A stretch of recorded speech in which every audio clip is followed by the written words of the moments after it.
అరే లంజ కొడక, మేము హిందువులం రా, మేము సొక్కం హిందువులం. మీరు ఆర్యులు దెంగేయండి మీ పర్షియా దేశానికి, మీ ఆవులను తీసుకొని పోండి, మాకు బర్రెలు చాలు.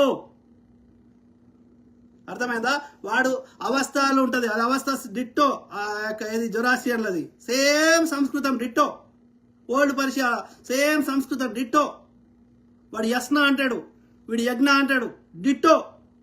దెంగేరి అగ్ని మక్కే కల్చర్ మా దేశం లేనే లేదు, జంతు బలిచ్చే కల్చర్ మా దేశం లేనే లేదు, గుర్రాలు రథాలు ఇక్కడ లేనే లేవు ఈ దేశంలో. కజకిస్తాన్లో దొరికినాయి గుర్రాలు, గుర్ర మాంసం తింటారు, ఆడ ఇడ తినారు. గుర్రాలే లేవు ఈ దేశంలో. ఏనుగులు ఉండే, పులులు ఉండే, గుర్రాలు ఎక్కడిరా? నీ రామాయణంలో ఉన్నాయి గుర్రాలు, నీ యొక్క మహాభారతంలో ఉన్నాయి. నువ్వు మా దేశపడివే కాదురా. దెంగే నీ పరిచయాకు దెంగే. నేను గాలిమాటని చెప్తాను మిత్రులారా. డిఎన్ఏ పరంగా అయినా, అక్కడ చారిత్రక ఆధారాలైనా రథాలు ఏడ దొరికినాయి కనుక్కోండి. మేము చారిత్రక ఆధారాలను చెప్తాం, చరిత్రని. ఎవడో బ్రహ్మముడిలకి వచ్చిన దానికి చెప్పాం మేము. చరిత్రని చారిత్రక ఆధారాలు చెప్తాం. మా దేశంలో ఉన్నది శ్రమణ పరంపర, బుద్ధిజము. 27 బుద్ధులు ఉండే, ఆయన 27వ బుద్ధుడు. ఆయన ఎందుకు ఎక్కువ పాపులర్ అయినా అంటే తన రాజ్యం విడిచి బయటకు వచ్చింది. మిగతా బుద్ధులు వాళ్ళ రాజ్యం విడిచి రాలే. గౌతమ బుద్ధుడు, కశ్యప బుద్ధుడు. కర్ణాటక వండి అక్కడ మొత్తం కశ్యప బుద్ధునికి సంబంధించిన అన్నీ ఉన్నాయా ఆధారాలు. మీరు ఏ గుడి అన్నది అవ్వండి, ప్రతి దగ్గర బుద్ధిస్టులే దొరుకుతాయి. మీరు థాయిలాండ్ పోండి, అక్కడ వినాయకుడిని మా లక్ష్మీదేవిని మొక్కుతారు. ఇవన్నీ ఇప్పుడు మనం మొక్కుతున్నాయని హిందూ దేవుళ్ళు, బుద్ధు దేవుళ్ళు.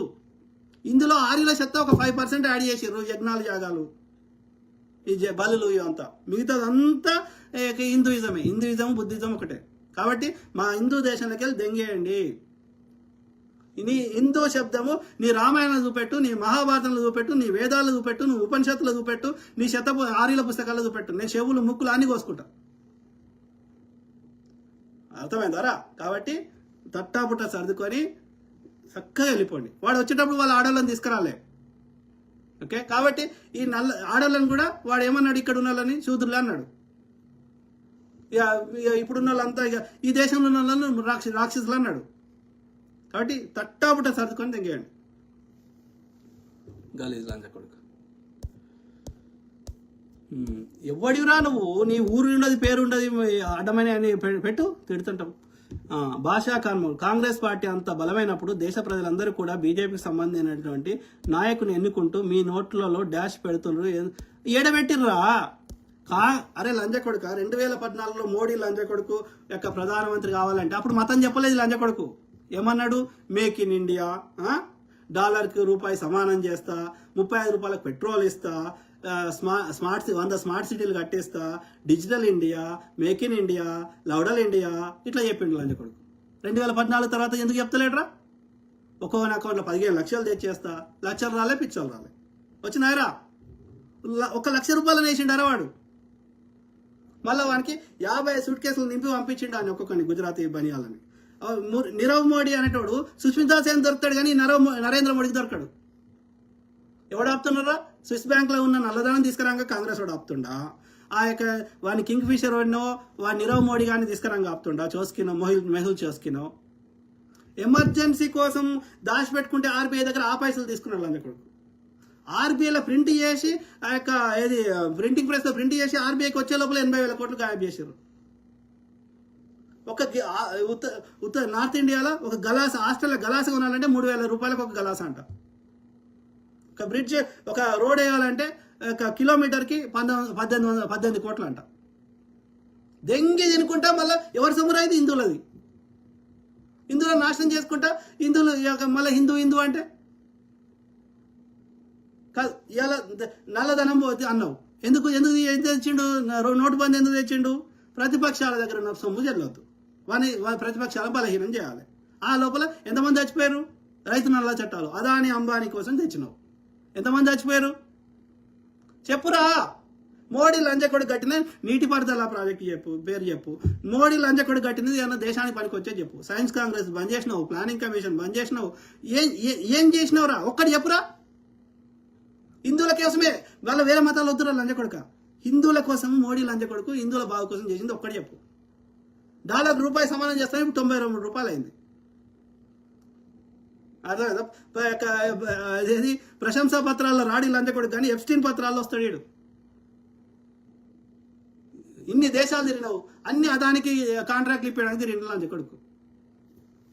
గుజరాత్ వ్యాపారస్తులకి మోసం కాంగ్రెస్ బీజేపీ అధికారంలోకి వచ్చినప్పుడు 14 రాష్ట్రాలు ఉండేరా కాంగ్రెస్. అన్ని చోట్లలో ఎందుకు చీల్చినావు? అరుణాచల్ ప్రదేశ్లా, గోవాలా, కర్ణాటకలా వాళ్ళ కాంగ్రెస్ ఎమ్మెల్యేలని ఎంపీలని ఎందుకు ఎత్తుకుపోయినావు? కాంగ్రెస్లో ఉన్నప్పుడు వాళ్ళ అవినీతి పరులని వాళ్ళ సిబిఐ ఈడీ పంపించి ప్రతిపక్ష పార్టీలు ఉంటే మళ్ళీ నీ పార్టీలకు ఎందుకు జాయిన్ చేసుకున్నావు అవినీతి పరులని? నీ పవిత్రమైన పార్టీ కదా. ఇక నీ అస్సాం ముఖ్యమంత్రి వాడు కాంగ్రెస్ వాడు కాదు. వాడిని మొత్తం అటనే ఉంచి నీ పేరు పెట్టుకుంటే నీది అయిపోతుందా? హేమంత్ బిశ్వ శర్మ ఏడుండే కాంగ్రెస్ లేకుండే? నువ్వు ఏడ కష్టపడ్డావు? నీ కాంగ్రెస్ నీ నాయకులు ఎక్కడక్కడ వచ్చిరా? జ్యోతిరాజ్ సింధియా ఏడుండే కాంగ్రెస్ లేకుండే? సిబిఐ ఈడని బెదిరించి వాడిని నీ పార్టీలో జాయిన్ చేసుకొని ఆడ కాంగ్రెస్ పేరు తీసి నీ పేరు పెడితే నువ్వు అయిపోతావరా? నీ గోల్వాల్కర్ గారు పోయి పోటీ చేసి ఆడ బీజేపీకి ప్రజలు ఓటేస్తే నీకు వేసినట్టు. జ్యోతిరాజ్ సింధియా కాంగ్రెస్ ఉన్న ఓటేసినప్పుడు బీజేపీలో నువ్వు బలవంతంగా వాడిని బెదిరించి తీసుకొస్తే అది అవుతుందిరా. నువ్వు ఫెయిర్ ఎలక్షన్ చేయి, నీకు కూడా ఓటేయడు. కాబట్టి నీకు ప్రజలు ఓటేస్తలేరు. నువ్వు మోసం చేసి నువ్వు సిబిఐ అధికార ప్రభుత్వ సంస్థల్ని నిష్పక్షపాతంగా పనిచేయాల్సిన సంస్థల్ని బీజేపీ అనుబంధ సంస్థలకు వాడుకొని ప్రతిపక్షాల దగ్గర పైసలు లేకుండా చేసేసి వాళ్ళ యొక్క ప్రతిపక్షాల పార్టీల యొక్క అకౌంట్లను ఫ్రీజ్ చేసి ఎన్నికల ముందు ఇట్లా రకరకాలుగా నీకున్న గోధి మీడియాలా, పెయిడ్ సోషల్ మీడియాలా, వాట్సాప్ యూనివర్సిటీలో చెత్త నింపి ఈ సర్ అని చెప్పి సర్ పేరుతోటి ప్రతిపక్షాలకు పడాల్సిన ఓట్లను చెల్లకుండా చేసేసి నీకు ఫేక్ ఓట్లు యాడ్ చేసుకొని గింత చేసినాక దాన్ని గెలుపంటారా? అది సావుతో సమానం. నువ్వు ఫెయిర్ ఎలక్షన్ చేయి, ప్రజలు ఓటేసి నీకు నిజంగా ఓట్లేస్తే అది లెక్క. దాని చావు కూడిని రక్తపు కూడిని తిన్నట్టు లెక్క, ప్రజల సావుని నువ్వు తింటున్నట్టు లెక్క. కాబట్టి కర్మ సిద్ధాంతం వర్తిస్తుంది. For every action there is equal and opposite action. ప్రతిచర్య ఉంటుంది. నీకు ప్రకృతి మాత తప్పకుండా మోడీ గారిని త్వరలోనే తీసుకుపోతుంది. ఈ ఆర్య బ్రాహ్మణ లంజకొడుకులని పుట్టగతులు లేకుండా చేస్తుంది.